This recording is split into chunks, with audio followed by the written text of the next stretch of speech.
Hey kids, this is Ivan. It is day 23 of RPG a Day 2021.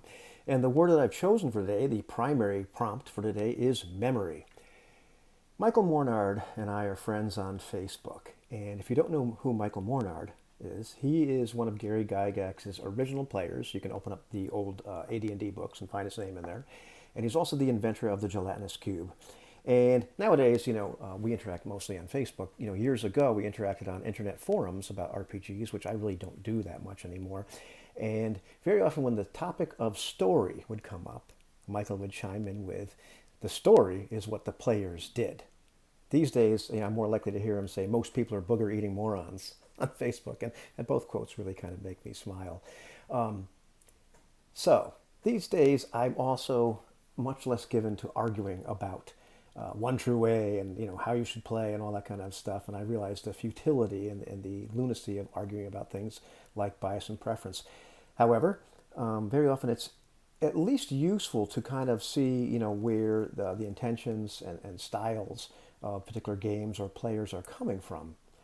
But it really doesn't matter whether a particular game or a group emphasizes story before, that is, having a kind of predetermined, preset path for the players to take, a kind of planned sequence of events where the players are going to run through them, but there's kind of a definite direction.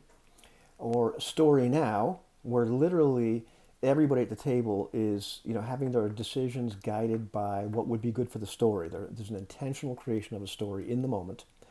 Or story after, where there's no predetermined sequence of events, and the decisions of everybody at the table are guided by something other than what would be good for the story. What that is varies. It doesn't matter, which style a game or a group of people is going for. At the end of the day, when the sessions are over, we've put away the dice, we've put away the books, we've gone on about our lives, and doing all those other boring, mundane things. We still have the memories of what happened and of those sessions. And, you might be jaded and believe that the past is always remembered to be good. However, I believe that it's a good thing that the things that we remember, the things that really stand out, are those moments of, real elation or surprise or wonderment or whatever happens to be in games. Because that's why we play, isn't it? Those really cool moments.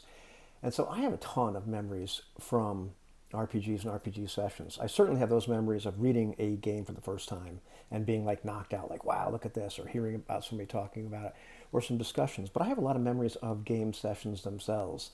And some of these memories are at the player level, the interactions around the table, how we're joking and carrying on, or looks of fear or surprise or dismay or all these kind of things. And sometimes they're of crowding around the dice or the dice spot in the case of our Star Wars game. We're waiting for the results to come in, like, whoa, really? Or hooray, or oh man, that sucks. Those kind of things.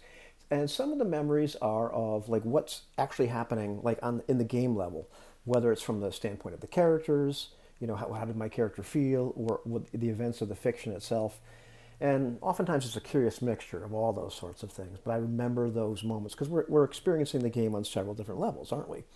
And so I have great memories. And some of them are, of elation, sometimes shock, sometimes, how did you roll that? Or dismay, or these really poignant moments, moments that are really moving or disturbing or, just kind of it kind of gives you a gut punch in one way, shape, or form.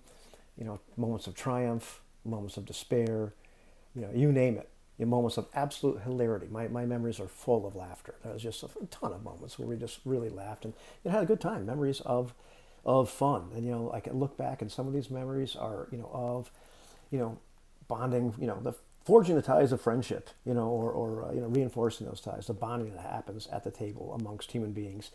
And, sometimes it's of the things that happen in the fiction, one way or the other, that really grabbed me. And, I started thinking about, the various memories I could bring up.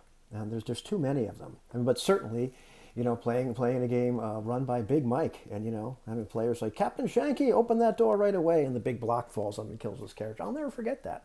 Or, that moment that Lee Rimmer in Lamentations in Prussia, just says, it's a medical emergency, when the head goes rolling out in the street. Or the time that he killed his own doppelganger. And it was a very horrifying, moving moment. Or of Sebastian's character, Jean-Marie, killing the werewolf that killed his son. But it's not in the werewolf form at that moment. It's in the form of a young boy, and helpless, and just that vindictive, the whole thing.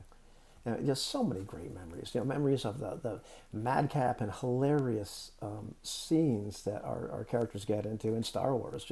It's a fantastic. The tension, you know, of that particular game is wonderful. The moving moments, playing some of the more like a horror-based games. You name it. There's just so many memories, and I'm sure you have a bunch of memories too. And I'm looking forward to making more memories of that type, of various types, because I can look back and just, it's the thing is, I didn't read them in a book. I didn't watch them on TV or a film. I was there. I was an active participant.